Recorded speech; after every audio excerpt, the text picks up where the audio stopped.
அன்ஷிதா அன்றைக்கி வந்திருக்காங்க. வந்துட்டு ப்ரமோவில் பார்த்தோம் இல்லையா, அது மாதிரி வந்து பேசுகிறாங்க. பேசிட்டு வரும்போதே நான் வந்து வன்மத்தை எல்லாம் ஒன்றும் கொட்ட போகிறதில்ல அப்படின்னு சொல்கிறாங்க. அது சாச்சனாக்கு ஒரு மாதிரி குத்துது. யாராவது ஒருத்தர் வந்து நம்ம இப்படி நான் வன்மத்தை கொட்ட போகிறதில்லன்னு சொன்னேன். நேற்றுக்கும் யாரோ ஒருத்தர் அப்படி சொன்னாங்க. சொல்லும்போதும் சாச்சனா தர்ஷிகான்னு நினைக்கிறேன், அவங்க சொல்லும்போதும் சாச்சனாவுக்கு ரொம்ப ஹர்ட் ஆச்சு. அவங்க வந்துட்டு அப்போவே ஒரு மாதிரி ஹர்ட் ஆயிடுச்சு. நமக்கு தெரியும், இதுக்கு முன்னாடியே பார்த்துருக்கேன். சாச்சனா வந்து ஒரு சின்ன வார்த்தை சொன்னால் கூட சாச்சனாவால் பொறுத்துக்க முடியாது, ரொம்ப சென்சிட்டிவ். ஸோ அது வந்து அப்போவே மூஞ்சியெல்லாம் டல் ஆகிடுச்சு.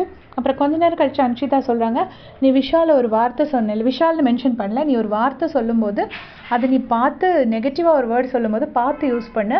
உனக்கு ஒரு அக்கா மாதிரி நான் சொல்கிறேன், ஏன்னா உனக்கு அது நெகட்டிவாக போகும் அப்படின்னு சொல்கிறாங்க. அது சாச்சனாக்கு பயம் வந்துடுச்சு. ஏன்னா அந்த ப்ளே பாய்னு சொன்ன வேர்டு தான் அவங்க சொல்கிறாங்க. ஏன்னா அது சொன்னோடனே விஷால் வந்து ரொம்ப பொறுமையாக கேட்பார். அது வேர்டுக்கு அர்த்தம் தெரியுமா, மீனிங் தெரியுமா அப்படின்னு சொல்லிட்டு கேட்பாங்க. அந்த பொண்ணு தெரியாமல் சொல்லிட்டேன் அப்படின்னு சொல்லிடும். ஸோ இருந்தாலும் அதை வந்துட்டு இப்போ அன்ஷிதா வந்து எடுத்து சொல்கிறாங்க. சொன்னோடனே சாச்சனாக்கு ரொம்ப அழுக வந்துருச்சு.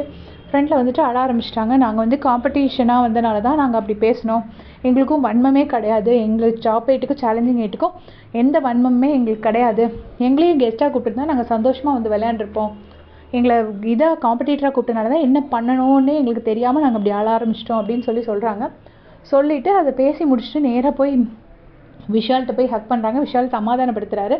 பரவாயில்ல விஷாலும், ஏன்னா அவர் எப்படி ஒரு மன்னிப்பு கேட்டாரோ அதே மாதிரி அவர் மன்னிக்கவும் செய்கிறாரு. ஸோ அதை சமாதானப்படுத்துகிறாரு. சமாதானப்படுத்துனது கூட பெருசாக இல்லை எனக்கு.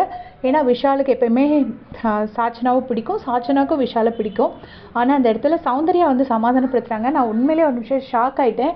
ஏன்னா சௌந்தர்யாவை வந்து சாச்சனா ஒரு வாட்டி சொல்லியிருப்பாங்க, நீ அழுதா கூட எனக்கு சிரிப்பு தான் வருது அப்படின்னு சொல்லியிருப்பாங்க. ஸோ அதுக்கு ரிட்டனில் சாச்சனா அழும்போது சௌந்தர்யா சமாதானப்படுத்தினது எனக்கு உண்மையிலே ரொம்ப ஷாக்கிங்காக இருந்துச்சு. அது உண்மையிலே ஒரு பெரிய கெஸ்டர் அப்படின்னு நான் நினைக்கிறேன். உங்களுடைய கமெண்ட்ஸ்